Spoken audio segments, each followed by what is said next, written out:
Hi friends, good afternoon. तो आज हम भक्ति और सूफी मूवमेंट्स के बारे में पढ़ेंगे हिस्ट्री में। तो कश्मीर की हिस्ट्री को थोड़ा सा विराम दे करके हम इंडियन हिस्ट्री में आकर के भक्ति और सूफी मूवमेंट के बारे में पढ़ते हैं। तो हमारे कुछ स्टूडेंट्स का डिमांड था कि भक्ति और सूफी मूवमेंट के बारे में बताएं।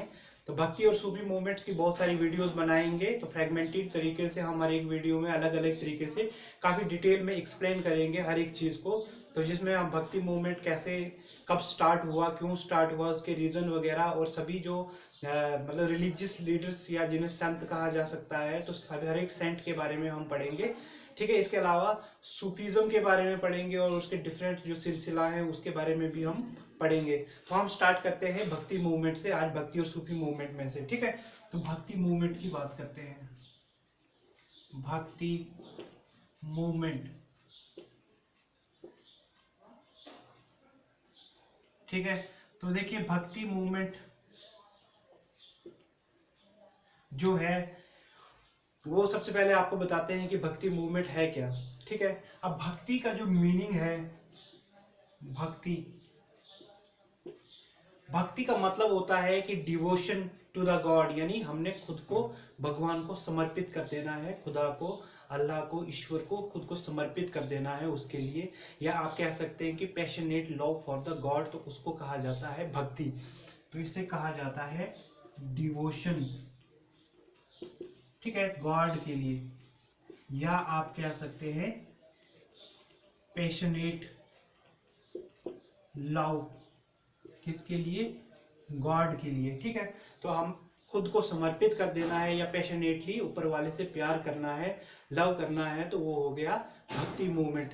अब देखिए हर एक टाइम में जो हिंदू धर्म है उसमें रिवाइवल आता रहा है। ठीक है। और रिवाइवल के कुछ कारण रहे हैं। अगर हम बात करें एंशंट में, तो एंशंट टाइम में जो हिंदू समाज था, हिंदू धर्म में रिवाइवल क्यों आया था? क्योंकि उस टाइम पे बुद्धिज्म और जैनिज्म की पॉपुलैरिटी बहुत ज़्यादा बढ़ गई थी। तो हिंदू समाज में जो डीजेनरेशन थी उसको ख़त्म करने के लिए रिवाइवल आया था। इस टाइम पर भी हिंदू समाज में बहुत ज़्यादा डीजेनरेशन थी और मेन चैलेंज था इस टाइम पर इस्लाम। तो इस्लाम को काउंटर करने के लिए हिंदू समाज में क्या हुआ, बहुत सारी रिवाइवल की ज़रूरत पड़ी। तो वो रिवाइवल आ गया, यानी वो भक्ति मूवमेंट के रूप में आया। तो बहुत सारे पॉइंट्स जो हैं वो मतलब इस्लाम से भी प्रभावित हुए थे भक्ति सेंट्स जो थे, जिसमें उन्होंने मतलब मोनोथिज्म की बात कही, इक्वालिटी की बात कही। तो हिंदू धर्म में तो इक्वालिटी नहीं थी, बहुत सारे वर्ण थे, लेकिन जो मतलब इस्लामिक जो रिलीजन था उसमें इक्वालिटी की बात थी। ठीक है। तो उससे भी इम्प्रेस होकर के जो भक्ति सेंट्स थे उन्होंने मतलब एक लिबरल वे में अपने रिलीजन को मतलब प्रस्तुत किया। अब देखिए भक्ति जो है वो डिवोशन है या पैशनेट लव है। इसके अलावा अगर हम बात करें कि एडोर करना, adoration of personal God, personal God को एडोर करना, पूजा करना, ये नॉर्थ इंडिया में कब स्टार्ट हुआ? तो नॉर्थ इंडिया में स्टार्ट हुआ था जैनिज्म और बुद्धिज्म के टाइम में। और अगर हम बात करें साउथ इंडिया में तो वैष्णविज्म के टाइम पे हुआ था। ठीक है। तो नॉर्थ इंडिया में बुद्धिज्म और जैनिज्म के टाइम में, और साउथ इंडिया में वैष्णविज्म के टाइम पे। ठीक है। तो वैष्णविज्म के टाइम पे ये स्टार्ट हुआ कि पर्सनल, यानी एक गॉड को मतलब खुद को समर्पित करके मतलब उसको पूजना है। ठीक है। तो ये आ गया भक्ति मूवमेंट, ये आ गया उसको मतलब पर्सनल गॉड को मतलब कॉन्सेप्ट कहाँ से आया। इसके अलावा अगर भक्ति मूवमेंट का हम देखें कि स्टार्ट कहाँ से हुई थी, तो स्टार्ट कहा जाता है कि ये साउथ इंडिया से ही माना जाता है कि भक्ति मूवमेंट का स्टार्ट हुआ है। और ये लगभग 7th to 9th century AD से ये स्टार्ट हुआ है। अब देखिए साउथ में भक्ति मूवमेंट के स्टार्ट के लिए और उसके प्रोलिफरेशन के लिए, स्प्रेड के लिए ज़्यादा क्रेडिट दिया जाता है रामानुजा को, जो सेंट थे रामानुजा। और अगर हम बात करें नॉर्थ इंडिया की, तो यहाँ पर ये क्रेडिट दिया जाता है रामानंद को। ठीक है। इनके बारे में हम आगे चल करके डिटेल में पढ़ेंगे, रामानंद के बारे में पढ़ेंगे, रामानुजा के बारे में पढ़ेंगे, तुलसीदास के बारे में, कबीरदास के बारे में, और साथ में गुरु नानक के बारे में पढ़ेंगे। तो गुरु नानक ने आगे चल करके किस तरह से आगे जो मतलब सिखिज्म जो है, सिख धर्म जो है वो यहाँ से आगे स्टार्ट होता है। तो उसके बारे में, हर एक गुरु के बारे में भी पढ़ेंगे हम। ठीक है, डिटेल में पढ़ेंगे।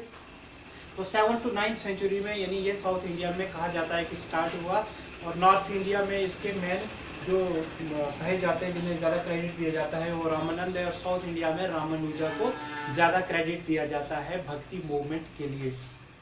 अब देखिए भक्ति मूवमेंट ने किन लोगों को ज़्यादा अट्रैक्ट किया उसकी हम बात करते हैं। भक्ति मूवमेंट ने जो कि लोअर कास्ट लोग जो हैं उनको ही ज़्यादा अट्रैक्ट किया, क्योंकि डी जनरेशन कहाँ पर थी समाज में, क्योंकि ब्राह्मण्स को खुद के लिए तो कोई दिक्कत थी नहीं, तो दिक्कत किन के लिए थी, जो लोअर स्ट्रेटा था। अब क्षत्रियों को भी उतनी ज़्यादा दिक्कत नहीं थी, जो लोअर कास्ट जो थे यानी लोअर वर्ण जो थे हिंदू समाज के, उनमें ज़्यादा दिक्कत थी। तो इसलिए भक्ति मूवमेंट ने ज़्यादा अट्रैक्ट किसको किया, अट्रैक्ट किया लोअर स्ट्रेटा या आप कास्ट कह सकते हैं, जो कि हिंदू समाज में था, उसको अट्रैक्ट किया, क्योंकि वहां पर बहुत ज़्यादा डिजेनरेशन थी, उनका बहुत ज़्यादा एक्सप्लॉयटेशन था हिंदू समाज में, ठीक है, उनके कोई राइट्स नहीं थे, अनटचेबिलिटी और एक्सप्लॉयटेशन डिफरेंट टाइप्स की। तो उसी वजह से ये लोग भक्ति की तरफ अट्रैक्ट हुए, क्योंकि भक्ति में क्या था, लिबरल अप्रोच था, यानी किसी प्रकार की रिजिडिटी नहीं थी, ना कोई रिचुअल्स थे, ना कोई मतलब जो रिचुअल्स ये थे, सैक्रिफाइसेस थी, जो प्रिस्टली डोमिनेशन था, तो यहाँ पे भक्ति में ऐसा कुछ नहीं था। बिल्कुल लिबरल अप्रोच था कि आपने गॉड को किस तरीके से मतलब पूजना है, किस तरीके से खुद को समर्पित कर देना है और आपका सेल्वेशन हो जाएगा। तो किसी प्रकार का एक कॉम्प्लेक्स रिलीजियस सिस्टम यहाँ पे नहीं था। और भक्ति सेंट्स जो थे उन्होंने कहीं पे भी ऐसा ट्राई नहीं किया कि अलग से कोई रिलीजियस कल्ट या सेक्ट बनाए, बल्कि यहीं पे इन्होंने रह करके मतलब रिवाइवल या रिफॉर्म करने की कोशिश की, ठीक है। और भक्ति मूवमेंट ने क्या सिखाया था, इसके अलावा भक्ति मूवमेंट ने सिखाया था यूनिटी ऑफ गॉड। अब देखिए यूनिटी ऑफ गॉड का मतलब क्या है, जो भी हमारे ईश्वर है, चाहे आप उसे राम कहें, अल्लाह कहें, कृष्ण कहें, तो वो सब एक है, यानी वो भिन्न नहीं है, अलग नहीं है, डिफरेंट नहीं है, बल्कि हमारे नाम लेने का जो तरीका है, कोई उन्हें राम कहता है, कोई उन्हें कृष्ण कहता है, कोई शिव कहता है, कोई अल्लाह कहता है, तो कोई जीसस कहता है। लेकिन यहाँ पर भक्ति मूवमेंट में बताया गया कि यूनिटी ऑफ गॉड, यानी नाम लेने का तरीका, यानी आप डिफरेंट नाम से उसको जानते हैं, लेकिन ईश्वर जो है वो एक ही है, ठीक है। इसके अलावा ब्रदरहुड की बात कही गई। तो हम बात कर रहे थे कि किन लोगों को ज्यादा अट्रैक्ट किया, लोअर स्ट्रेटा के लोगों को अट्रैक्ट किया, और ज्यादातर जो भक्ति सेंट्स भी थे वो कहां से फॉल कर रहे थे, भक्ति सेंट्स वो भी लोअर कास्ट के ही थे ज्यादा, ठीक है। यानी कहां से बिलोंग करते थे, लोअर कास्ट से ही बिलोंग करते थे ज्यादातर, जो कि भक्ति सेंट्स थे वो भी। और लिबरल अप्रोच होने की वजह से ज्यादा लोगों ने इसको फॉलो किया। और क्या हो गया यहाँ पर 7th से लेकर के 12th सेंचुरी तक तो ये चलता रहा। 12th सेंचुरी में क्या हो गया, यहाँ पर आकर के मोमेंटम पकड़ लिया इसने, यहाँ से आगे मोमेंटम पकड़ा कहाँ तक, 17th सेंचुरी एडी तक। तो 17वीं शताब्दी तक मेडिवल इंडिया में ये भक्ति का कॉन्सेप्ट जो है वो चलता रहा। तो ये मोमेंटम पकड़ा यहाँ पर। तो अब देखिए क्या हुआ, नॉर्थ इंडिया या साउथ इंडिया जो है वो अलग अलग तरीके के सेंट्स थे, नॉर्थ में अलग थे, साउथ में अलग थे। तो वो सेंट्स का जो अपना वो स्प्रेड किया करते थे, अपना मैसेज दिया करते थे, वो भी डिफरेंट था। और हर एक जो रिलीजियस सेंट था, चाहे आप नॉर्थ की बात करें या साउथ की बात करें, उनका अलग अलग तरीके से अपना जो था मतलब जो वो प्रीच करते थे, वो जो चाहे वो पोइट्री के रूप में, हिम के रूप में, भजन के रूप में, जैसे भी वो मतलब ऊपर वाले को खुद को समर्पित करते थे, जो शिक्षा देते थे, तो वो क्या थी, डिफरेंट हुआ करती थी। तो ये आ गया कि किस तरह से 7th सेंचुरी में ये स्टार्ट हुआ था, ठीक है। अब देखिए क्या हुआ कि लगभग 10th 11th सेंचुरी में जब भक्ति मूवमेंट में कुछ थियोलॉजियंस आए, जिस तरह से रामानुजा, तो इनकी कंट्रीब्यूशन से क्या हो गया, इनके कंट्रीब्यूशन से क्या हो गया, जो कि भक्ति मूवमेंट अभी तक एक रिलीजियस मूवमेंट थी, यहाँ से आगे चल करके वो एक फिलोसॉफिकल या आइडियोलॉजिकल मूवमेंट बन गई। तो किसके कंट्रीब्यूशन से, ये आइडियोलॉजिकल या आप कह सकते हैं फिलोसॉफिकल मूवमेंट बन गया। तो कंट्रीब्यूशन रहा, कंट्रीब्यूशन किन किन का, जैसे रामानुजा, तो तो इनके कंट्रीब्यूशन से क्या हो गया कि एक इन्होंने अपनी फिलॉसफी दी, एक आइडियोलॉजी दी, तो ये एक रिलीजियस मूवमेंट से स्टार्ट होकर के आगे चल करके ये एक फिलॉसफिकल या आइडियोलॉजिकल मूवमेंट बन गई। अब देखिए क्या हुआ कि साउथ इंडिया में बात करें, दो ग्रुप्स थे भक्ति मूवमेंट के, ठीक है, 2 ग्रुप्स। एक ग्रुप को कहा जाता था नयनार और जो दूसरा ग्रुप था वो था अलवर। यानी साउथ इंडिया में जो भक्ति मूवमेंट थी वो उसमें 2 ग्रुप्स थे, एक को कहा जाता था नयनार, एक को कहा जाता था अलवर। अब देखिए नयनार कौन लोग थे? नयनार को नैनमार भी कहा जाता है। वो लोग थे जो लोग वर्शिपर थे लॉर्ड शिवा के, यानी भगवान शिव की पूजा किया करते थे। ये लॉर्ड शिवा की पूजा किया करते थे।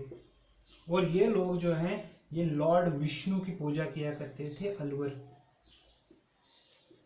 यानी कहने का मतलब क्या है कि साउथ इंडिया में 2 ग्रुप्स हुआ करते थे भक्ति मूवमेंट के, एक जो है वो भगवान शिव की पूजा किया करते थे और दूसरा जो था भगवान विष्णु की पूजा किया करते थे। अब देखिए अगर कुछ एग्जांपल दिए जाए, कुछ नयनार्स की और कुछ अलवर्स की, यानी कौन कौन संत थे, तो इसमें आप कह सकते हैं कि एक प्रोमिनेंट थे नयनार, उनका नाम है मनिका व सागर, ठीक है। दूसरे थे अपार, ठीक है। तो इसमें अगर हम एग्जांपल दें, इसमें थे मधुरा कवि, इसके अलावा इसमें थे कुलशेखर, ठीक है। तो ये कुछ नाम हम दे रहे हैं कि प्रोमिनेंट जो नयनार्स थे, यानी भगवान शिव के जो पूजा करने वाले, जो भक्ति करने वाले संत थे। मनिका व सागर, अपार थे, ठीक है। तो इसमें तिरुमूलर थे, ठीक है। तो बहुत सारे थे, जिसमें लॉर्ड विष्णु की पूजा करने वाले मधुरा कावी थे, कुलशेखर थे, कोडाई एक फीमेल थी, ठीक है। तो पेरू अलवर थे, ठीक है। तो ये डिफरेंट भक्ति मूवमेंट के संत थे जो कि नयनार और अलवर थे, ठीक है। तो आज की क्लास में काफ़ी है ये इतना। तो नेक्स्ट क्लास में हम बताएंगे आपको कि जो भक्ति मूवमेंट क्यों आई थी, उसके मतलब क्या क्या फीचर्स हैं, और आगे चल करके सगुण और निर्गुण जो भक्ति है उसके बारे में बताएंगे। फिर आगे चल करके जो डिफरेंट रिलीजियस सेंट्स या जो रिलीजियस लीडर्स थे उनके बारे में भी हम बारी बारी से पढ़ेंगे। Thank you.